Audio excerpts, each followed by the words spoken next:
talking about how park space creates value. And that's so important. And I kind of going to your point about the real estate. You know, we all know Central Park. All the real estate around Central Park is so expensive because of Central Park. So that idea that these spaces create value is so important. And that's, I think, a real interesting point to make and a real lesson to be learned that, frankly, I hadn't really thought about that articulation until you just mentioned it. But this is why these type of forums are so important in thinking through the arguments that one makes. But this creates value. I think the other thing that's important to realize is that even if policymakers support the idea, they need political cover to be able to act on it, and that's another part of creating this unified message and critical mass of support for it. I actually just wanted to quickly go back to that earlier question, just as a reminder, right, that you're a very special group of people, especially if you are running a theater company of any kind or a venue. You have a board of directors. There are people on that board of directors who may be landlords, maybe people who are in the real estate industry. You also have an audience, which is something that no other political constituency I can think of has. There's hundreds, if not thousands, of people connected and interested in you. And you communicate with them in regular newsletters. And you ask them for money. And you ask them to come see your shows. Why not consider that big audience that you have who cares about you, engage them in the political process, ask them, inform them about this issue, inform them about what you're trying to do, and see what comes out of the woodwork. And I said this in one of our early meetings, and that's all incredibly true. There's another element that this community, I think, uniquely has, which frankly a lot of other advocacy interests in the city don't have. You guys are performing artists. You're cool, you're fun, you're creative, you have energy, you have these tremendous voices that project, and the tremendous ability to use the power of movement to really articulate that's all to say that you have a tremendous creative potential to cut through what can often be, for the council members and the elected officials, a boring, constant drone of wonky policy stuff. And trust me, I've seen it. I've sat behind my boss, the current Speaker of City Council, before she was Speaker, at hearings that she would chair, and it gets to be monotonous, and it gets to be boring. And I would never be able to count how many times I was sent out by the Speaker for her cup of green tea. To be able to cut through that is really important, and to be able to use the individual talents and abilities of your community is key. And that creative energy, that creates a vitality, and people want to be connected to things that have energy. Whether you're an elected official, you're organizing, it's got to be fun, it's got to be cool, it's got to be enjoyable. And that's something that you guys have and that you're uniquely qualified for. And so it's always important that your advocacy reflects the personality of the community you're advocating on behalf of. But you know, I say that with deep seriousness because policy stuff can be really boring at times. Yeah, just speaking to that, Olympia Dukakis sends her greetings to the room. Olympia's doing an incredible performance in Milk Train on Broadway right now, and she's remarkable, but she needs this night off to rest. But she's a big fan of this particular initiative, and she has promised to, you know, when we meet one-on-one with electeds, you know, we're gonna, you know, Olympia's gonna show up. You know, Judith, perhaps we can drag you along or something. But the idea is that, and again, here's where we're trying to reach out to who knows the folks that you know who are involved with your theaters or your organizations. We need celebrities. We want to engage celebrity support for this particular initiative so we can broaden our chances. So that's another thing to think about as we move forward.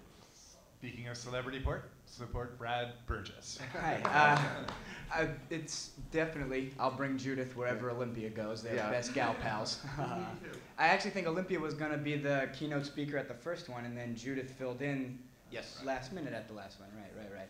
I'm here with Judith.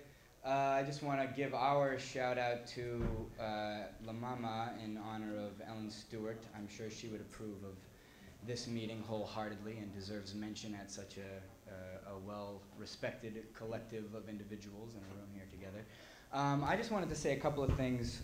First and foremost, about what Jeremy's talking about this becoming an elite issue. I think one of our problems is regulating and reforming our own industry, and that can give us a little bit of power as well. As much as I think these programs are right on, and I'm working my tail off with Judith I'm at all these meetings with these guys. You know, thank God they're here for all of us so that we don't have to do this full time, so that we can write plays and direct plays and act in them. But at the same time, a couple of things need to be talked about and addressed. And when we're going to be approaching people for the kind of money that we're approaching, we need to be reflective on our own industry. And if you just look at last year and 2 programs, if you want to call them programs, one was a musical, one was a lobby reconstruction, one being Spider-Man, the other being whatever, the public theater's lobby renovation. That's $100 million that went towards, in our industry, a play that didn't open and 1 lobby. And that's not good. You know, that doesn't bolster our argument that in our own industry where we're saying we need money, there's $100 million out there and we have no control over where it goes. And it's immoral. It's wrong in a year where Ellen Stewart loses her NEA funding, in a year where Judith Molina is fighting off eviction. And luckily, things have taken a turn for the good for the Living Theater. But luckily, based on luck mostly, and some hard work, it's not okay for us to be just like every other industry. One of our strengths can be that we can be a leading industry by example. We can be an exemplary industry. We don't need to have not-for-profit executive directors making $500,000 a year.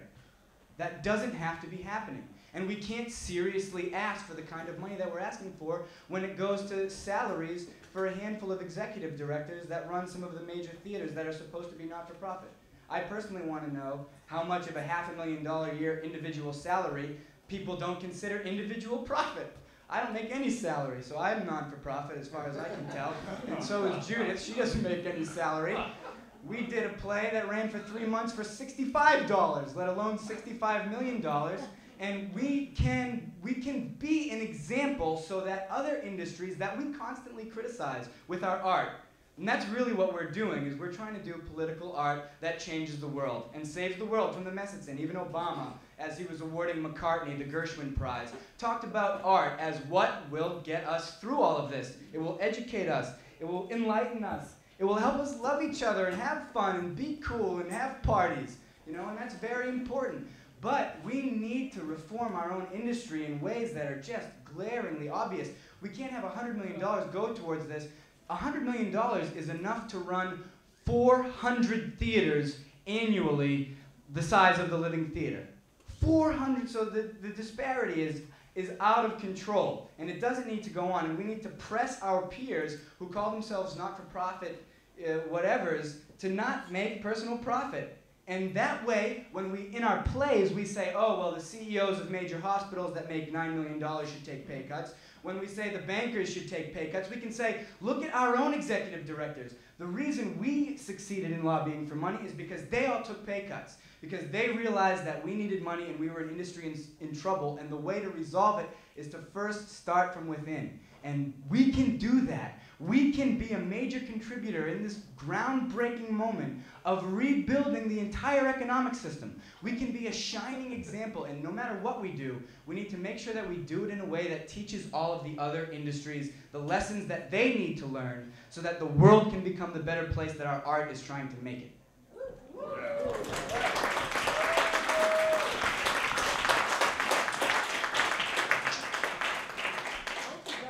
Kevin? I would like to know if any of you have any opinions on how the idea of exceptionalism in the arts community may be preventing us from seeing that the problems that are being discussed here are the same problems that other nonprofit organizations in social service and many other fields are going through the same things. And instead of seeing ourselves as these people who do this very specific thing, we should maybe be looking at how we can talk to other non-artistic creative organizations and all band together to help ourselves create better culture and a better society. Paul? It's a tough one, because what we're trying to do is carve out a special tax base. I think that there are areas that are more suited to working cross-sector on these issues. I think housing is a place where we should be working hand in hand with everybody else and not, screaming for special privileges. And I think that what you do in a tax piece is you make it very small and finite. It's not about, you don't carry everyone into it. It's never going to happen that way. But you make it small and finite, you make it work, and then if there's a chance for it to grow bigger than it is or broader than it is, that's what happens. I don't know that trying to get property tax relief for all nonprofits would ever happen. What happens is that I particularly have an interest because I run a small theater for, small theaters for the last 20 years. So I have a particular focus. I also work at a day job. I'm also on the community board. All of these individuals, they all work day jobs and they do these side projects at night and on the weekends. They're just dedicated people. We like to focus on what we want to do with our personal lives. I think, you need a visionary to run that. If you're going to change the world, then you need to change the world. I'm trying to change the part of the world that I have passion about. That's why I focus on this. So you ask such a huge question, and I'm all for it, but we need individuals to dedicate their entire life to that issue. And I'm prepared to dedicate my life to this particular issue for now to see what kind of forward progress we make. So it's all individually based because nobody's paying us to do what we're doing tonight. You know what I'm saying? And there may be room for passing the benefit that this reaps to the community in the way that Karen was talking about and being more strategic about that so that if we can capture the benefit, we can share the wealth. I would also add that we're working as a group on not just this, but we're, as we work on this, we're finding new ideas. People are asking us about other things, and we see this coalition as it's growing to be something that we can build the organization for it. As Jeremy said, it's about organizing around an idea, but then once you're organized, you can mobilize for other things. We have a legendary activist in the room tonight, and we can learn a lot from her example. We haven't been challenged the way she did. She was challenged in her generation, but you guys are all very engaged as I look at you guys. And I mean, as David said, we all have day jobs, and we're all artists as well, and all running companies or organizations in addition to those things. So we're doing 2 or 3 things, and you may be afraid, oh, what do you guys want us to do? We don't have any more bandwidth to do anything else. There are short-term, medium-term, and long-term goals, and we'll talk about all of them, but short-term goals are, right now, do the homework of making sure the companies that you work with and know about fill out that questionnaire so we can get the numbers to the electeds about who this benefit would be targeted for. That would be number 1. Get on the list. This is short-term. Get on the list so you can find out more about the things that we're doing. That information is at your seat. Then there's medium-term goals. Keep coming back to these meetings, being more involved, talking to one another about what did you learn here. If you have questions and you didn't ask last time, ask next time, or grab somebody and talk to them about it. And then long-term goals are, eventually we'll have sort of major mobilizations and want to do some sort of get out the vote or some sort of, I don't know what, there's a lot in place for long-term. So you don't have, all of us are doing part-time.